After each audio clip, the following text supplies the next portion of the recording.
if we always think of AI as just a fancy search engine or a question and answer machine, that is all it will ever be.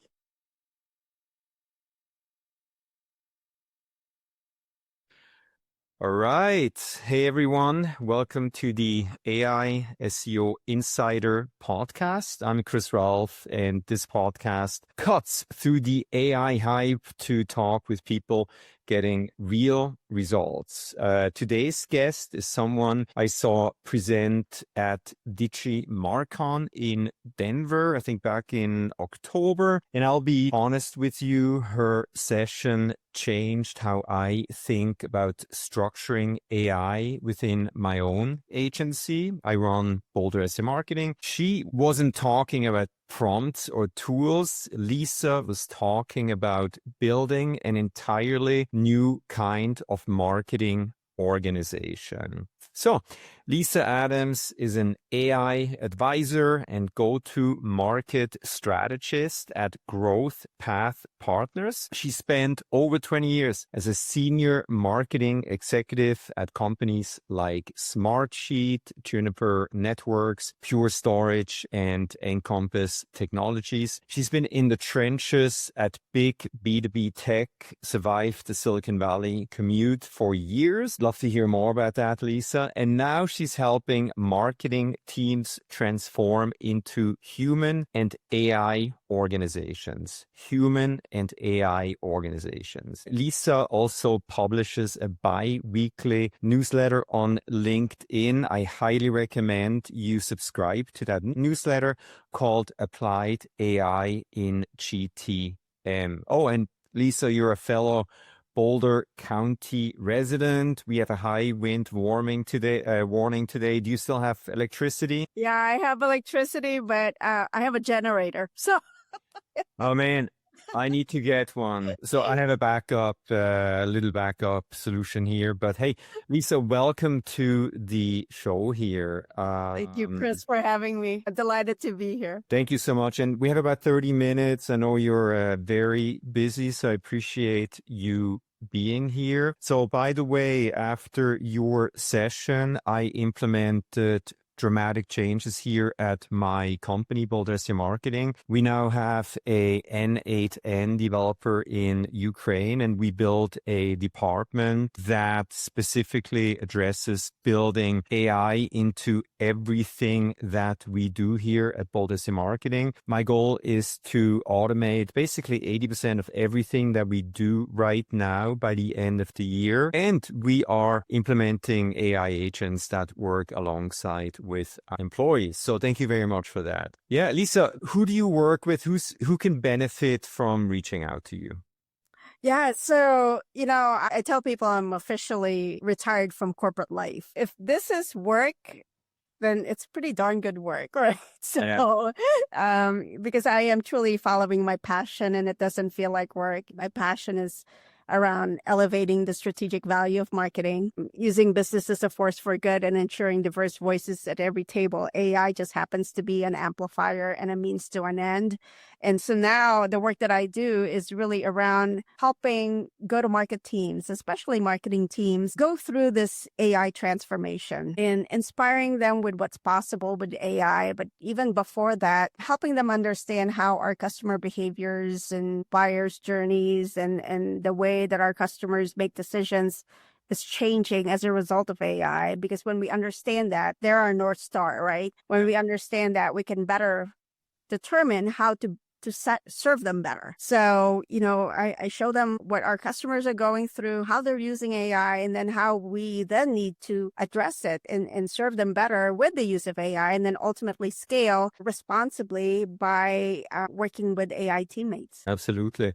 And before we dive into the questions that I prepared, so quick question. You have an electrical engineering degree, and according to my notes, you don't really need that for any of the AI work that you do. I think we have children the same age. They both, some of them go to CU Boulder. I actually making my daughter intern at my company because she is getting a degree in marketing, and I don't think they're teaching her, how we deploy AI in real life. What kind of advice do you have for the young generation? I think it's a level field right now. If you can master this, you're in good shape. What's your advice to young people listening to this podcast? Yes, I have advice to young and old. First of all, AI literacy, I believe, is foundational for everyone, young and old, because when we're literate, we can make better decisions for ourselves or families or teams or businesses and society. When we're not literate, we risk being influenced by others who may not hold the same values as we do. So that's with anything. It doesn't have to be AI. Right. So at least give it a shot in terms of understanding. And then my advice for those going through this transformation, it really is, especially for the young ones, is,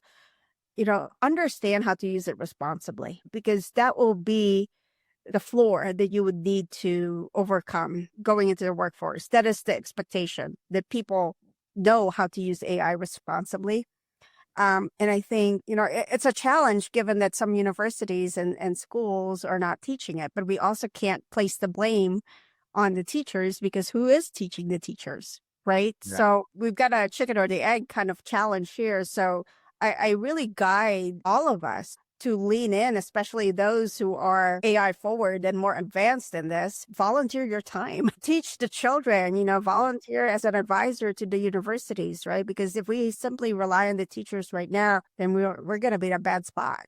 So that's my advice to the teachers. And then for the guardians and for all of us, and then for the students, it's really more about leaning in, understanding it, using it for the right things. It's not about getting the right answers. It's about guiding it so that we can make better decisions. So it's kind of like math, right? Like in math, fine, the answers are important, but how you got to the answer is more important, right? Like show me the work. So I don't care that you used AI, but how did you guide AI to get to the final answer? And to the extent that we can guide AI so that we're not relying so much on the answer, but we're relying on it to make our ideas better, to find our blind spots, to give us new perspectives, to help us think more critically. I think that's a skill set that will be more valued moving forward. Absolutely. So I'm actually teaching part of a master's degree for a university in Europe not too long ago. Like I told them, you cannot use AI to create the content. A blog post was the final assignment. Now I'm teaching them how to use AI to do exactly that, obviously with very sophisticated prompting, etc. But things are changing so rapidly, so I couldn't agree more. Hey, let's dive into the questions that I have prepared here. So let's talk about the journey from CMO to AI transformation advisor. So today with Growth Partners, your business, you said you deliberately choose to work with CEOs and boards that already believe in the strategic value of marketing. How do you screen for that? What are the signals that tell you a potential client actually gets it? I think that's so critically important these days. How do you vet who's a good client for you? So that was actually earlier on in my journey. Like when I exited my last company, I started thinking about board service, like my post operator role. And, I found out that there were only 41 marketers on Fortune 1000 boards, and less than 3% of all board members have marketing experience. That didn't bode so well for me, right? And you layer on top of that woman of color, the chances are really slim. So I started digging into why marketers are not on boards, and there are many reasons. Some of them unfounded, and then some of them are legitimate. But I did find that one of the biggest reasons why we're not on boards is that we are perceived as tacticians rather than strategists. So, we're arts and crafts. People tend to look at our ads, our email campaigns, our social posts, our websites, and our events and give us credit for that. But rarely are we known for deeply understanding customers, creating categories, or segmentation, targeting, and positioning, or product market fit work, the more strategic work. So I decided that I wasn't okay with that. It's so important that we elevate the strategic value of marketing, because if we don't, and we're only known for the tactics, I can't see a world where AI won't be able to easily replace tactical execution parts of marketing. When I do know that, we are very strategic, like unless we get the strategy, positioning, the messaging, the product market fit right, like our campaigns won't work.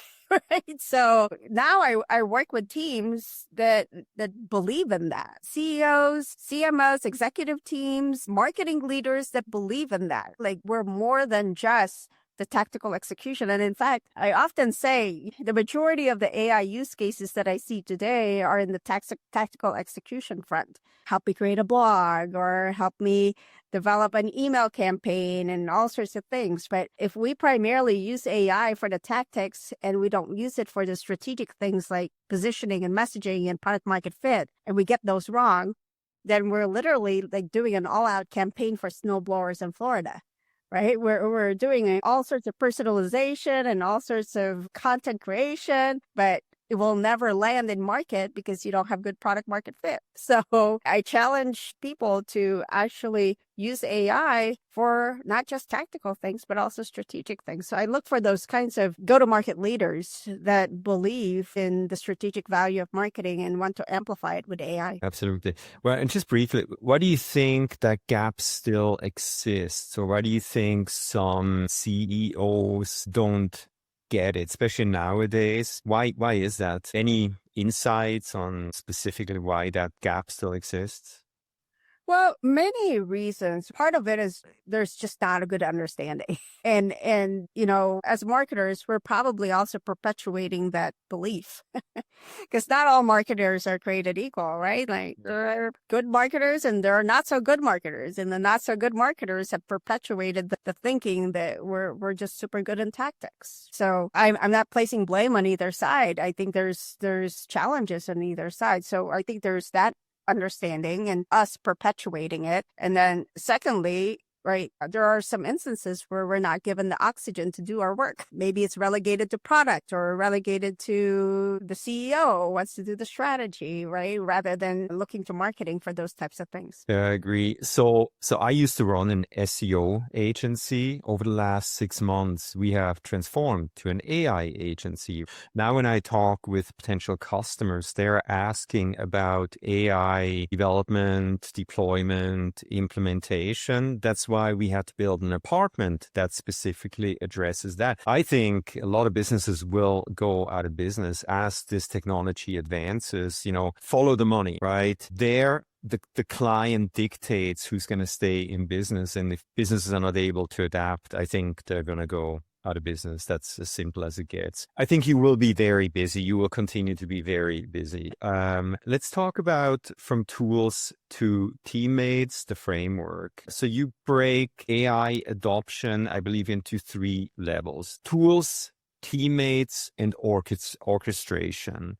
So when you walk into a new organization today, where do you typically find most marketing teams? Are they still stuck at that first level? Tell me about that, please. So oftentimes they are starting at that first level, and there's nothing wrong with it. We have to start somewhere. But I want to make sure that, we don't make that the ceiling, that using AI as a tool is not the end all be all. But I also can't blame people. If you look at the ChatGPT console or Gemini or Claude, we get a single conversation box that says ask anything. It looks like a fancy search engine or a question and answer machine. And there's a perception that goes along with that. It's very similar to the early days of the smartphone, where when people thought that it was just a fancy phone and just a fancy way to make phone calls, when we actually realized that it could be a wallet and it could be a music box and a camera and a GPS and sometimes even a baby monitor, right? And when we realized that it could do all these things, then we shifted the way we work and live. Same thing in the world of AI. If we always think of AI as just a fancy search engine or a question and answer machine, that is all it will ever be. So we have to shift the mindsets of people, and we have to be super empathetic and graceful on how we do that, and show them what's possible, right? That we can now actually have AI as a teammate. We can build and guide AI as a teammate. And when I say a teammate, you can train this thing to do a specific task, whether that task might be tactical or strategic. And by the way, you can also share your teammate with others. And when we share the teammate with others, then you're actually expanding expertise, because now more people get the benefit of using that expertise. And by the way, you can actually chain or connect the teammates together into a workflow. So now you're going to that third stage of going from using AI as a tool to building and guiding AI teammates, orchestrating AI workflows, which are comprised of multiple AI teammates chained together. So until people see that, it's hard for them to reimagine work, because, AI has always been in their minds just a fancy search engine. And so I took pictures with my pocket computer of your presentation at DigiMarCon, and I took it to my team and said, hey, build me this. Right. So you mentioned a very large, I think, medical device company, 750 custom GPTs across the company, 100% AI adoption, and they can now launch 50 new drugs in 5 years. Yeah. So it's actually Moderna. If you remember from COVID, right? One of the vaccines. Exactly. Yeah. So a massive pharmaceutical company, right? For somebody listening who runs a 5 to 10 person marketing team, how do they take that example and make it relevant to their world? It doesn't matter how big or how small, right? And in fact, I am finding that smaller companies have more agility to go in this direction, right? Because you don't have the politics, you don't have the egos, you don't have the silos or anything like that. And smaller companies also don't have the resources nor the budget. So if you lack resources and budget, your brain automatically starts to reimagine a different way. And a different way might be AI teammates instead of human teammates, because you don't have money to acquire new people. You don't have money for an agency of some sort, right? So you begin to think about, okay, given my constraints, what can I do with AI? So I just look at the team. Let's say, product marketing. Product marketing might have a pitch deck builder, or it could have a sales enablement, creator. Digital marketing might have a landing page optimizer, or a content creator. Demand generation might have a campaign planner. So you begin to think about all of these, tasks that we can use AI to help us do our work. And it doesn't mean that you can fully outsource to them. The human is always in the loop, right? We have to check AI's work, and we have to continue to guide it. Knows how to give us the best response for the business. So when you go into a company, and I assume you actually help them set up the AI agents, teammates, etc. Please correct me if I'm wrong. How do you prioritize what needs to be done? I mean, there's so much to do. I see it even with my small business, right? I wish I had, 72 hours in a day so I can actually get things done. How do you prioritize what needs to get done? Yeah, so my work is actually inspiring what's possible. So I teach people how to fish, but I don't catch the fish for them. And that happens anywhere from when they're piloting and experimenting to all the way through governance and scaling the implementation, right? But I often get that question, Chris, and I think it's people just don't know where to start, right? But I always, once you've shifted the mindset, the body does what the mind believes, right? So now you know that this is more than a tool. You now have to put hands on keyboard, because the best way to learn AI is to use AI. Like, you can't watch me ride a bike and learn how to ride a bike. You got to get on the bike. Like, people have to build these AI teammates. They have to build these workflows, right? And find the areas where you have biggest pain and start there. But here's what I typically guide towards. I always say, think big, start small, move fast. Like, you don't need to boil the ocean to get started. And I've seen teams kind of take one of three approaches or even a combination. The first approach is, which I mentioned, start with the biggest area of pain. So if your biggest area of pain is, let's just say content. You don't have lots of copywriters, right? Maybe it's the same person doing product marketing, digital marketing, and content. Like, they can't create enough content or just don't have the time. Maybe you start there. I have a much larger company that their biggest area of pain was translation and localization. They were literally having to translate and localize everything that was customer facing into 8 different languages. Well, they were spending a lot of money on agencies for that. So they built custom GPTs to translate into local language into 8 different languages with the human native language speakers checking the work, right? And they saved a lot of time and saved a lot of money doing that. So there's that approach of finding the biggest areas of pain. The second approach would be looking at your strategic initiatives and figuring out what kinds of AI teammates help you make you successful in those strategic initiatives. So if one of them is around campaigns, well, maybe you need to have a set of AIs that help you with strategy, with planning, with execution, maybe performance analysis, all sorts of things. So start there. And then the last way is really just a combination of those two. But what I found is don't boil the ocean. Don't think about 100 AI teammates or, 50 workflows. That company that I was working with a company with 150 marketers. They started with 75 trailblazers in marketing. Those 75 trailblazers built over 300 AI teammates. And that actually got really hairy because, we found out that there were 15 email creators or duplicate persona built and all sorts of things. So ultimately we had to do a hackathon. And in that hackathon, we narrowed it down to the best of we eliminated the duplicates, but we also found some gaps because people didn't know who was doing what. Out of that, we narrowed it down to 57 AI teammates that they now infuse into their daily work. And they have created what they call an AI navigator, which is a GPT that understands about all of the GPTs that are available. It's a little meta, right? So if somebody says, all right, I'm doing a product launch, they go into the AI navigator, what GPTs are available? The AI navigator says, oh, we've got a messaging GPT, we've got a pitch deck builder, we have a competitive battle card creator,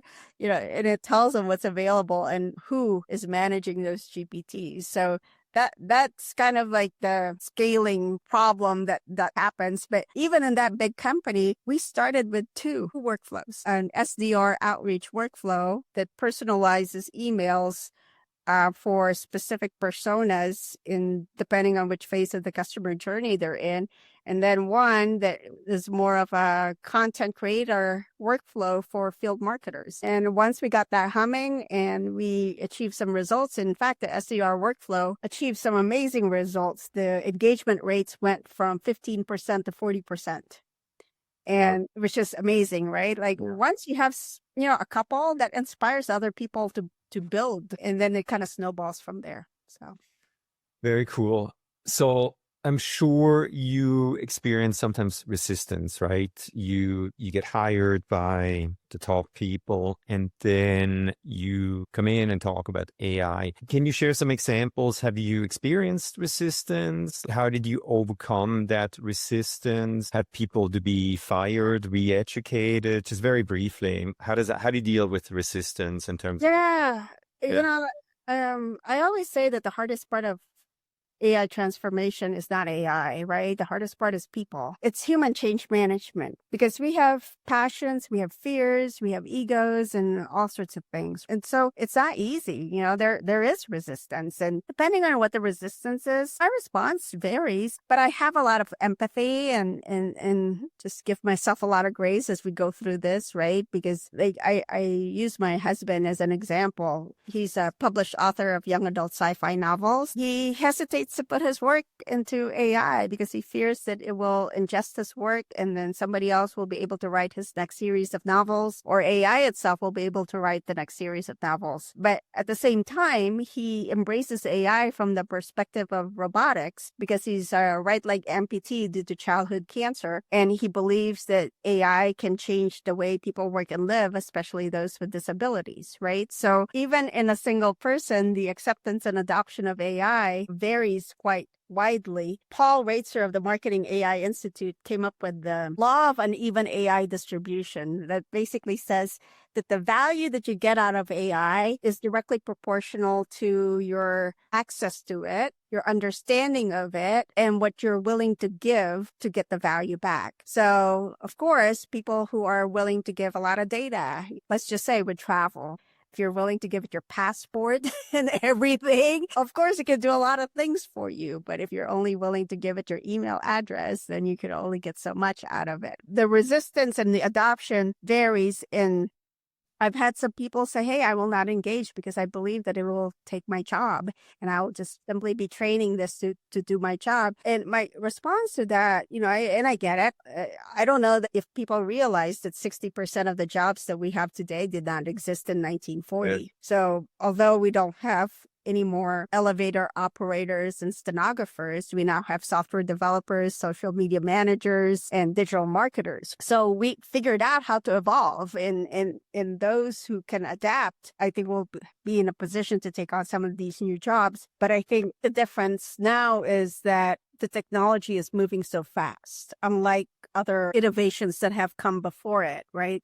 And the biggest question is, will we be able to upskill and reskill people fast enough, and can we create new jobs for people fast enough? So I really guide towards understanding and being more adaptable and having a growth mindset. But I also do say that at some point when we upskill and reskill people, the law of thirds basically says a third will lead, a third will follow, and then a third will find their own way or not adopt. And as leaders in marketing, we have to be super compassionate about that last third, right? And yeah, it's hard to say, but, we have to find places where they will thrive. And that could be in a different role, in another organization, and sometimes somewhere outside the company.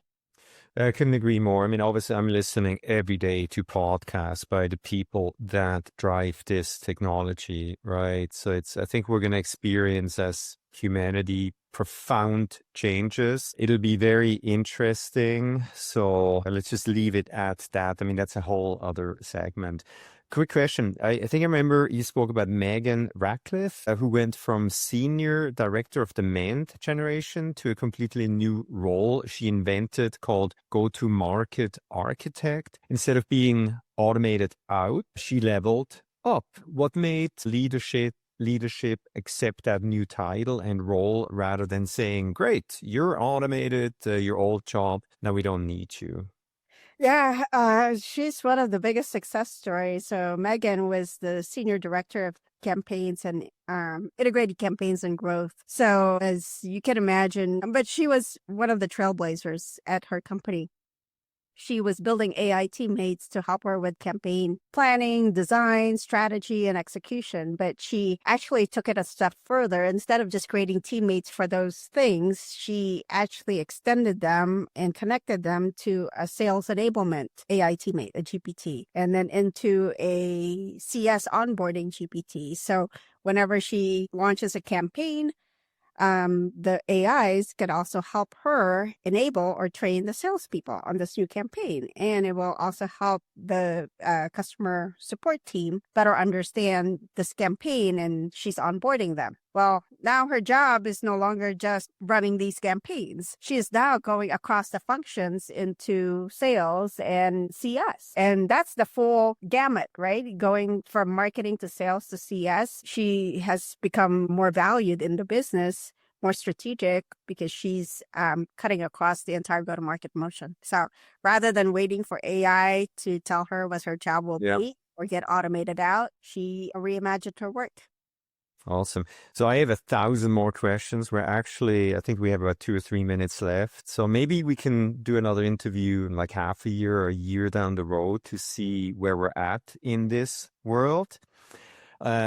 Lisa, if you're up for it, a few rapid fire questions. Yeah, of course. Wine or beer? Wine. All right. Dogs or cats? Dog. Beach or mountain? Beach. Indian or Chinese food or Filipino food? Filipino. Oh man, I got a big team in the Philippines. I finally have to go there. The unfair question, custom GPTs or Claude projects?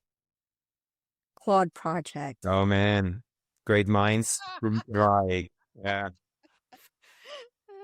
Yeah. I have two digital twins, one in ChatGPT as a custom GPT and one in Claude projects, and hands down Claude projects. Oh yeah. My virtual Chris lives on Claude. It's unbelievable. My wife hates it, but man, that thing is incredible. Never stops to work. Lisa, this has been incredible, valuable, not just the tactical stuff, but the way you think about the human side of all of this. Where can people find you, learn more about GrowthPath Partners, subscribe to your newsletter, and connect with what you're building? Hint, we're going to put that stuff right below in the description field of the YouTube video, but how can people best connect with you? Yeah, you can find me on LinkedIn. So just note the spelling of my name. It's Liza with a Z, Liza Adams. And, my website, growthpath.net. And hopefully you'll subscribe to my newsletter. I share, right? I do believe that we're in a place where we need to share and learn from each other because the AI companies are advancing the technology. They're less focused on helping us figure out how to best use AI. So the best way to learn is, to share and learn from each other. Awesome. Lisa, thank you so much. Hopefully we'll get to do this again sometime in the future. Yeah, thank you, Chris, for having me. Yeah, that was awesome. Anybody out there, thanks so much for listening. Again, Chris Raulf here, AI SEO expert, founder of Boulder SEO Marketing. Feel free to reach out if you have any questions. Otherwise, join us again next time.